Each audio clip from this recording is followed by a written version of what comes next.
What's up everyone, I'm your host Dom, and welcome to another episode of Minionland Minecraft.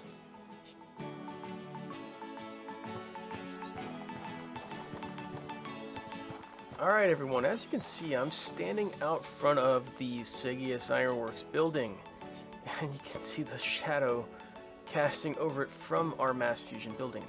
I think that's what it's from, at least maybe it might be actually the second tier of the iron farm.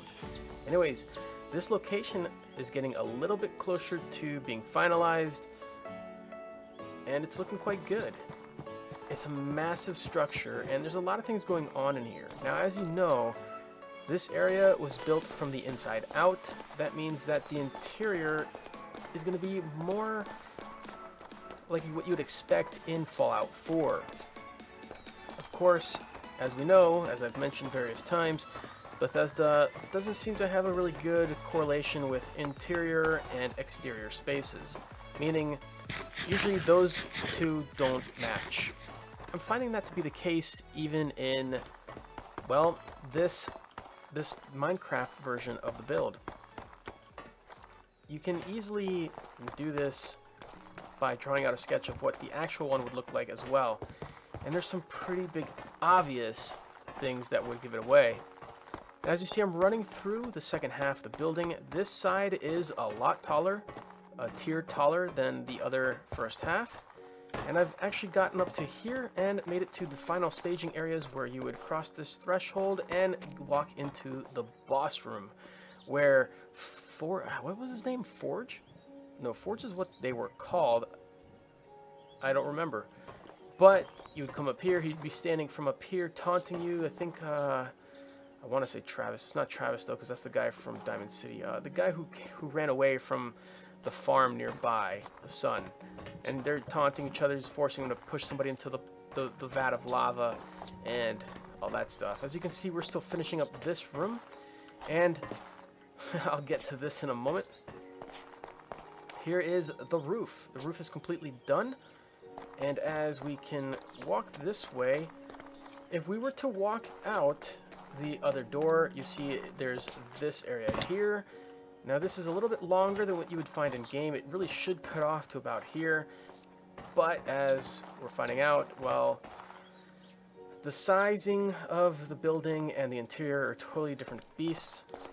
We're trying to mimic and do things as best as we can. The actual interior starts here. We've had to expand and drop the wall to mimic the shape that is on the outside of the building here.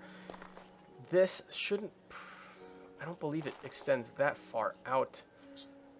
Actually, I think it might. I'm not sure, but it's this height difference here. This should actually be at this level.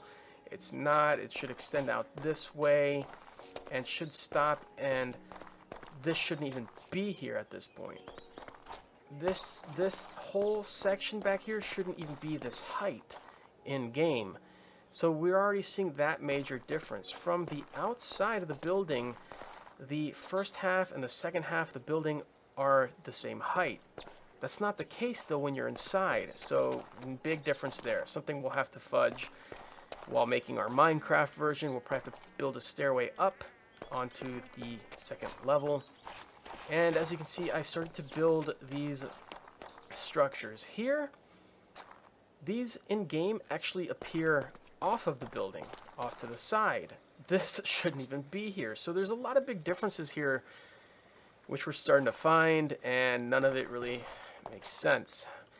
That being the case though, we are going to try to mimic the overall shape as best as possible. We're going to create the big furnace area or big chimney thing where the conveyor belt is just lifting stuff into it and dropping it in, and as if it was dropping it into one of these two vats. Not entirely sure.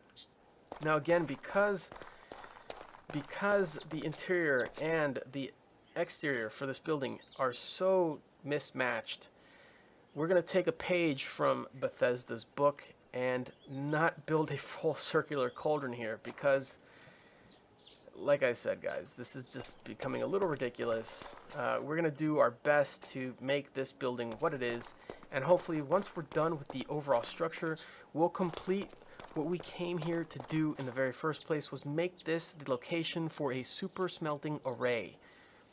I think that's going to be awesome. But either way, this location is going to be totally awesome to explore for any newcomers that come this way. They will just be exploring the building. Maybe I'll leave a few dark spots so that mobs naturally spawn in here, make it somewhat of a dangerous place, and I think that would be awesome. But again, that's going to be a little tricky because we do have our mob farm underneath this thing. We don't want most of the mobs spawning inside. We want them to spawn outside. So I got to check the distance levels for this. It's going to be interesting. Maybe I'll just leave the place lit up. Not sure.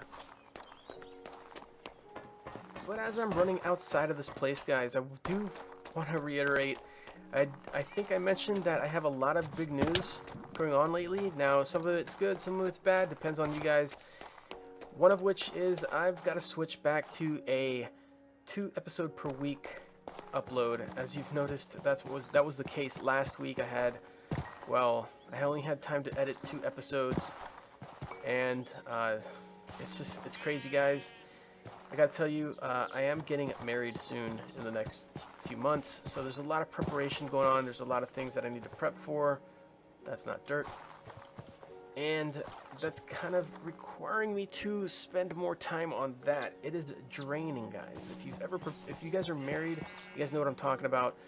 I'm helping my fiance prepare for a lot of things. And yeah, guys, it's just, I'm tired of it. It's draining, but it's all worth it. That's the whole purpose of doing it. But that's also the reason why I'm switching over to 2 uploads per week. Hopefully once everything is said and done and things have stabilized, hopefully I'll have time to go back to a 3 episode per week upload, and hopefully even go back to Fallout and Skyrim. Things have been utterly insane this year. I cannot imagine just anybody else having to deal with more, but life goes on, right? Now, that good news and bad news out of the way, I gotta tell you guys, you're seeing a big blur back here, right? Now I may have to get rid of shaders so you can see this. This is also something really awesome that I want to surprise you guys with. I've already started to create the foundation, level out the area, and hopefully, nope, I don't know what's going on here. Ah, there it goes. Does this look familiar? Does this look familiar?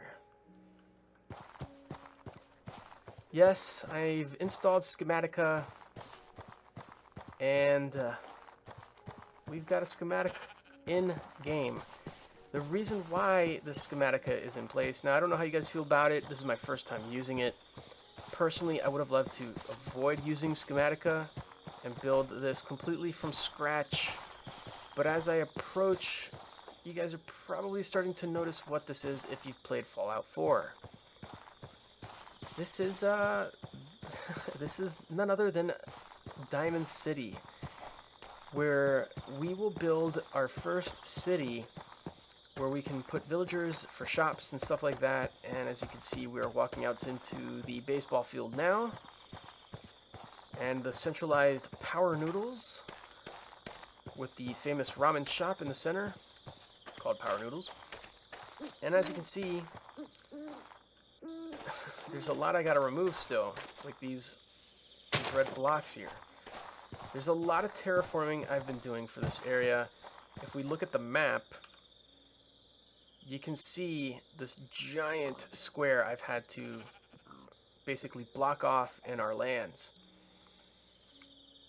And this is where Diamond City's gonna sit. And I cannot wait to get this fully built so that it's a major hub for players to come and explore and just check out shops and just have a lot of fun just visiting something that is atypical from Minecraft in general, and just, you know, just something awesome. I think this would be so much fun to have. But of course, this is something I've been wanting to build for a while now, and I've finally started to at least do the foundation. Now that we're a little closer with Saugas Ironworks over there being done, this is on the horizon very soon. But that's not it, guys. That's not it.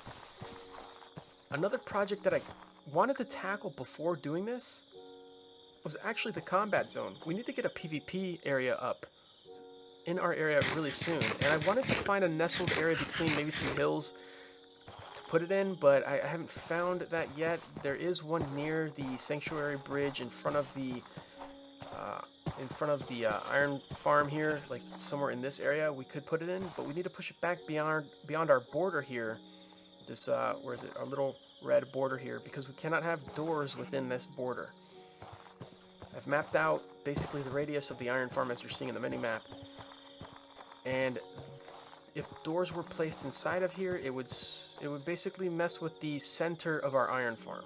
And we don't want that happening. We want this producing as much iron for us as possible. So far it's been doing an awesome job now that I have the second tier. So something to keep in mind always. Eventually what I'm going to do is build the street that loops all around here. So now we have a street. We'll probably put a tunnel through the hill.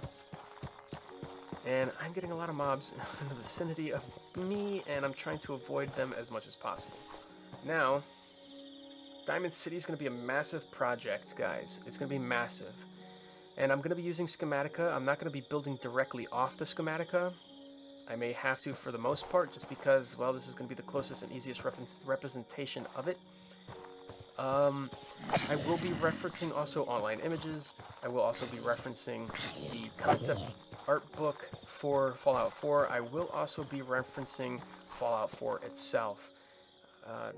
For a build this big, I need to reference something, and I think having the game loaded up right next to me is going to be the best option that I'm going to have. Triple monitor setup, guys, and that's going to allow me to remote into my PS4 in the other room and have both games running at the same time, and that'll be the best reference that I could get for this project. And like I've discussed as far as, you know, the dimensions discrepancy with the interiors and exteriors, this is also not free of that. Even though this is a schematica from the mod, or no, it's not the mod pack, it's the Fallout 4 mashup pack that was released for Minecraft. I managed to get this running on the PC version, not the Windows version of Minecraft. And from there I was actually able to create this schematic of Diamond City, along with some others that we may use in the future. And the combat zone is also going to be a lot of fun. It'll be cool to introduce some type of cage match type area into the game, and it would be just, you know, so much fun to just add. We've got so many places to create here, but I think it's finally time we actually just jump into Diamond City. I know this will be an exciting area for a lot of players on the server, for those who do play Fallout 4 and even for those who don't. So it'll be just impressive overall, and we've got to get this done. It's going to be a lot of fun. Now, another thing I want to touch up upon is you may have noticed I haven't had any freezing issues so far. Now, I haven't really had those in my area, which is something we need to go and run around more to further test out. But in the past few days that I've been playing, it's been pretty smooth, and I gotta explain why. This has been a super frustrating issue for me and for us when considering you guys watching. Super frustrating. I mean, I complained about it all the time, and the thing is, well, it's not happening anymore. Now I've installed another mod, which is Schematica. You would think I would still be having some issues, but after going over this a couple of times with people in the Forge forums, one guy in particular has helped me out a lot. I don't remember his name at the moment, unfortunately, but you know who you are, and it's there, so people will also know who you are. So thanks a lot for your help. But also, I think we've basically narrowed it down to it being an issue of maybe a particular mod. Now, I have only half the mods that I've installed before, but also, I want to tell you guys, I went back to using the other HUD mod, and if you remember, I removed it because it was creating an issue with the water and shaders. By the way, gotta install shaders back again. Let's put our SUS back shaders, our SUS version 11 shaders back on. Alright, so the issue that I was having with the shaders and the HUD mod before was that, oh, this is gonna be tricky. Can I?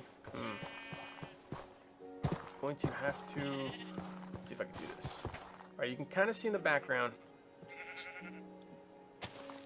the water is normal. It's not going anywhere. It's not moving when I look at the sheep.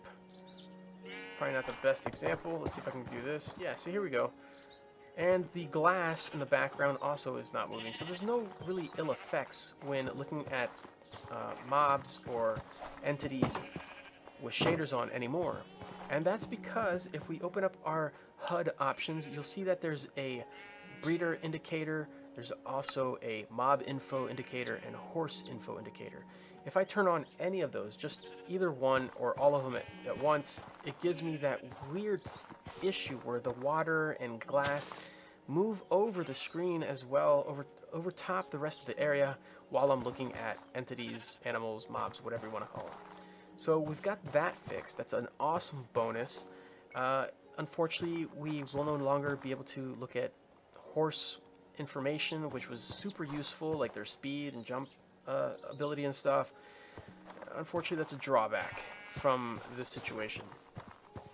But the awesome situation now is that we can read signs from far away very clearly. We've got stats of our armor and weapons, particularly, you know, we've got the compass going on under the minimap, which is nice. So the mod situation has been pretty much clear. The mods that aren't currently installed are a lot of my inventory or item mods that would help for easy sorting or block replacement or stack replacement, really, when I run out of particular blocks. And you know, those were just enough items or just enough resources, those useful mods. And right now we currently do not have those installed, just to limit the potential of the freezing issue we were having before. I'm glad to say so far things have been really good. We may look into slowly start to reintroduce some of those mods to see which one was actually causing it. But I think it's pretty much fair to say that the one that was potentially the real culprit was the Mobenz one. Unfortunately, that was one that I really got a kick out of. I really liked seeing the extra elbows, knees, just the extra animations for the actions and animals and mobs and stuff. So I am starting to believe that was the one causing the freezing issue. And that sucks. During my testing phases of this performance issue that I was experiencing, I even thought it was the textures. And I came across, well, a lot of textures. As you can see, I installed a lot of different textures just because I wanted to check if maybe it's the fact that I'm running an outdated texture. Now you can see Minecraft HD Vanilla is a 1.8 texture pack. If I put my mouse over it, it says incompatible. Now, we've been playing with this texture pack for quite some time now. I know that it works just fine, but the fact that it's actually saying incompatible, well, you never know. It could cause some potential issues that we're unaware of. But I'm starting to think that's not the case, as we've discovered what we've previously explained. But upon testing out some textures, I found some really cool ones that I do want to show you guys, ones that I really like. Now, you're aware of this one, Minecraft HD Vanilla. I've been using this for quite some time. It looks really great. It is a 64 by 64 pixel texture pack. It looks relatively smooth, but it still has that Minecraft feel. Now, in cooperation with the Better Foliage mod, you can see that everything looks so great. And we can go down into the water, see that there's weird plants growing in the water as well. It's just, there's a lot of cool things with the Better Foliage and this texture pack combined. I want to show you guys the texture packs that I would play with if I wasn't using this one. And there's only 3 of them really. Now, the first one being, well, the Fallout texture pack that is a part of the mashup pack for Fallout Minecraft. Alright, immediately you see the HUD. It is like the Pip-Boy. It gives that Pip-Boy type of green experience. Really nice, really awesome. I do love that. It also even adds it to our toolbar down at the bottom and our health and defense or armor stats. So it adds that kind of gimmicky funness to it. Now the torches turn into these kind of lights, I guess. Not quite sure if it's supposed to have the little flame at the top, but maybe it's like a flare, even though it looks like these tube lights, like these old-fashioned tube lights. Not sure what they're called, but you can see that the grass is a more burnt color. It's more worn out. Everything looks dry. Even the trees. Let me see if I can find a tree. Look at the tree. It looks all like dry and crackly, even though it's waving smoothly, compared to the more natural, fresh trees that I haven't reached with this texture pack, so they still look like that in the distance. But you can see the animals look amazing. They're irradiated. They're rotten. They've got rough patches in them, like the hair's been falling out, and it's got these layers to it. It just looks amazing. They look really beat up in the face. I mean, it's just, they look horrible. Horribly irradiated animals. Not only that, but the texture pack is relatively close to vanilla. A slight few changes, like the diorite actually looks a little bit blue, and if we were to find, well, actually look at the doors, kind of resemble the Fallout type look. We've got workbenches, stoves for the furnaces. The shulker boxes are all the same color, which isn't one of my favorite things, because it's hard to distinguish now which color is actually what. It would have been nice if that was changed up here at least. And the glass, it's all broken. The anvil's not much of a change there, but The iron bars look like fences. The trapdoors are solid. They look like an actual trapdoor, I guess. Not my favorite thing. And the iron trapdoors look like safes. Again, I would have liked to see some transparency, like grating, because I'm using it as a catwalk, but, you know, it would probably serve a pretty good purpose for something else. And the mine carts are like shopping carts. I mean, how awesome is that? This texture pack doesn't look terrible. It looks quite great, especially for my area, with everything that I'm building. But one of my other favorite things is, I gotta show you guys the pigs. I gotta find the pig. I know there was one somewhere around here. Is that andesite? Okay. There was a pig. Please find the pig. Oh. The mobs look awesome, by the way. I think I hear one somewhere around here. I gotta find it. Hey, look at the pig. Look at this pig. Let me push. There we go. The pig is a mole rat. How awesome is that? It's just those little touches that make it real nice. Now let's go over to the iron farm, just so you guys can see a little bit more. And here are some of the other blocks. Oh, here's a zombie. No, I'm sorry, this is a skeleton. He kind of looks like some weird synth, I guess. Okay. And I've got like some type of crossbow for a bow. I've got the what's it called? The buzzsaw knife. The Reckoning is what mine is called. It's actually named after this weapon. But you can kind of see through the glass. Okay, the sea lanterns are red now. The texture packs for some of the blocks are different. The crops are much different. They're Fallout related. We've got vault dwellers and other, wasteland survivors. It just, everything looks amazing. I really love this texture pack, especially for our area. Ooh, is that the iron golems? I don't know if one will drop, but they actually look like mini Liberty Primes, which are awesome. One thing I don't like about this texture pack is that the signs look a little difficult to read. You have to be right up on them to really read them clearly. And, stove, crafting table, the alarm clock for the clock. I mean, it's just really great. The ender chest and the chest, I think these could have been swapped. I prefer these as the chest, or just something different for the ender chest itself. Would have been nice. But everything looks really, really cool. I really do like these. So let's move on to the next texture pack. I am going to show you two more, and these are just the ones that I liked personally because of certain features or looks. Now this is Monsterly. It's got a nice clean HUD. Everything is relatively close to vanilla. One of the things that you'll notice immediately though is that this texture pack is a lot smoother.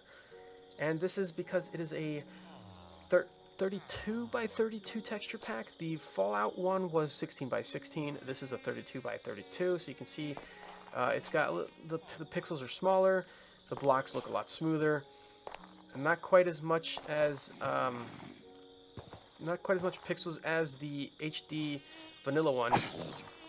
but this texture pack still looks smoother for some odd reason, and it's probably just because of the choices in colors and the way they decided to do the overall texture.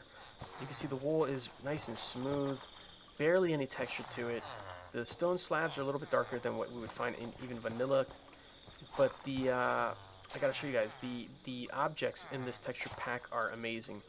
The iron bars here have depth to it. They look great. There's just, I don't know, there's just an overall depth to these things that I like. Even the single bar ones have like these little nudges in them that just make it look really nice. The glass looks great. Now the villagers are something that I'm kind of picky on. I don't like texture packs that change the look of villagers. I guess these are kind of bearable, but I'm not entirely, just not really feeling it. I like the goofiness of the regular vanilla villager. The glowstone looks really awesome. Let's go take a look at some of the other stuff. The signs look amazing. I like how easily readable these are. It's even got that two-tone to it. It just looks so great. Then we go down to the sea lanterns. They've got this animated kind of look to it. I don't know what this is. It's kind of like a droplet kind of look to it. It's just like a wave pattern that's stretching out to the edges. Nice color to it. The clock looks great. The furnace is absolutely amazing. I don't know if I've got anything to burn. Can I burn gunpowder? Can I put gunpowder and burn something? I cannot. Cannot. Oh man. When this lights up, it is just amazing. Do I got anything? Anything. Let's go cut down a tree. Wait, can I burn a boat? I'll just put a boat in there. Can I burn boat? Boat is wood, right? Okay. Cobblestone. This thing lit up is just amazing. It glows. The coal on the inside burns. It looks like it's burning. It's lit up. You can see through it, the top even, through the top half. The stove in this thing is just, or the furnace, is something that I truly like in this texture pack. And there it goes out. It's out. I've got a piece of stone now. And I need to put another boat in my ender chest. Doors are absolutely amazing in this texture pack. There's hinges, there's handles, there's depth, there's layers. I mean, it looks so good. I'm very impressed with it. Now, the paintings I'm not all too impressed with. Some look good, some do not. But, you know, if that's something you can live with, I feel like maybe a soccer fan really made this texture pack, I guess. Ender chest looks great. The chest itself look amazing. This is a really, really nice texture pack. Something I don't like, though, are the sticky pistons. They're a little too cartoony for me, and that's something that kind of carries over throughout this texture pack overall. Some things look a little too smooth, almost to the point of a cartoony level, while everything else looks fantastic. The sheep look great. They have these funny, goofy eyes. But everything looks so good in Monsterly. The anvils also look amazing. The doors, again, amazing. The torches look pretty good too. They look like torches. The iron bars. The wooden trap doors, so good. Depth to it, even when you pop them down, they have like this nice depth to it. And even the iron trap doors look really, really good. Same thing as the wooden ones. They just look good overall. Again, something I don't like. Some of the patterns, some of the textures, little too cartoony for me. I'd like to see this improved, but overall, this is one of my favorite texture packs. It doesn't hinder performance at all for being a 32 by 32. Great amount of detail on a lot of the objects. You know, it's just amazing. The rails have depth to it as well. This is an awesome texture pack. I highly would recommend. Check out the level of detail on a lot of these things. Definitely recommend Monsterly, guys. It's a lot of fun. It's still relatively close to vanilla as far as a lot of the textures, and it looks great. Mizuno's 16 Craft. Right away, you got a nice clear UI as of the game, and things are nice. Not too close to vanilla.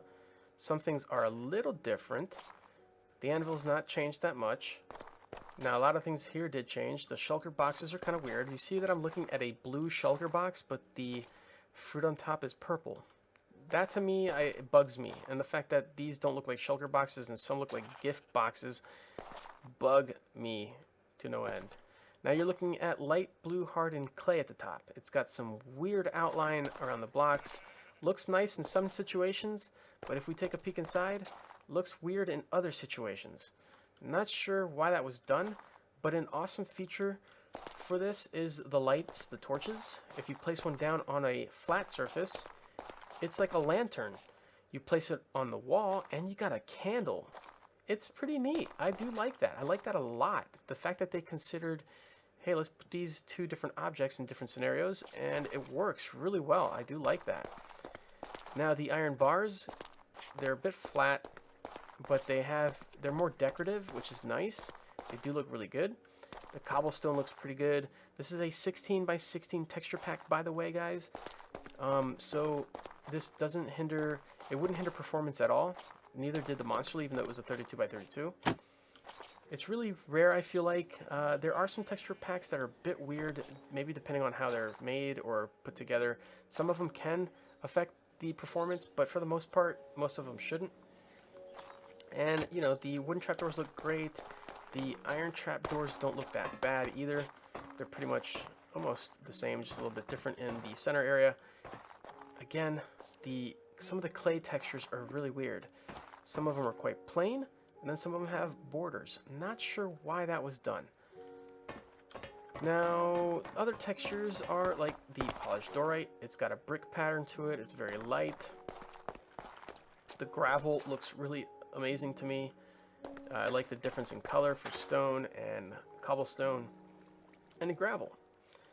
Now, the rails have some depth to it, except for the wooden portions of it. Looks pretty good. The mine carts look pretty good too. They look fun. Overall, this is just a really fun texture pack. And if we go to other areas, you can see that the andesite is a lot darker than what we'd expect it to be. It's almost like a dark gray. The fences may vary a bit depending on the type of fence. You'll find this also to be the case in the gates as well. If we go over to the sheep, you'll find that they have different colored first layers. So you'll have some that have light colored faces, other with dark colored faces. You'll see that the brick pattern has slightly changed. You'll see that the glass type is different, so the ones on the inside are actually blue glass and they have a texture to it, or a type of pattern to it, I should say. The villagers in this one are changed. Let me see if I can kind of get a little view here. But they are strange. They're almost like maybe animal creatures. I'm not entirely sure on this one, but I do like it. It actually does kind of give a different feel to it. And it's not terrible, I have to say. I really like the golems in this one. They really look like iron giants. And it's just, that's a lot of fun for me. The textures in this are relatively within the same palette as I said before, but they're good. They work. For being a 16 by 16, I feel like those are usually pretty rare for a good texture pack. Usually they look heavily pixelated, but this one actually works, and I like it. And the digital clock is a nice touch. The furnace, the crafting table, I mean, everything fits the style. It is very well. There's just a few things here and there. The paintings are quite well. And this is another texture pack that I would definitely play with. Everything looks cool. It's kind of got this RPG feel to it almost. And yeah, we'll take it from there. For now, let's switch back to our normal texture pack. So what I'm going to do, guys, is continue to finish off the Saugas Ironworks. We're going to soon get to the super smelter array.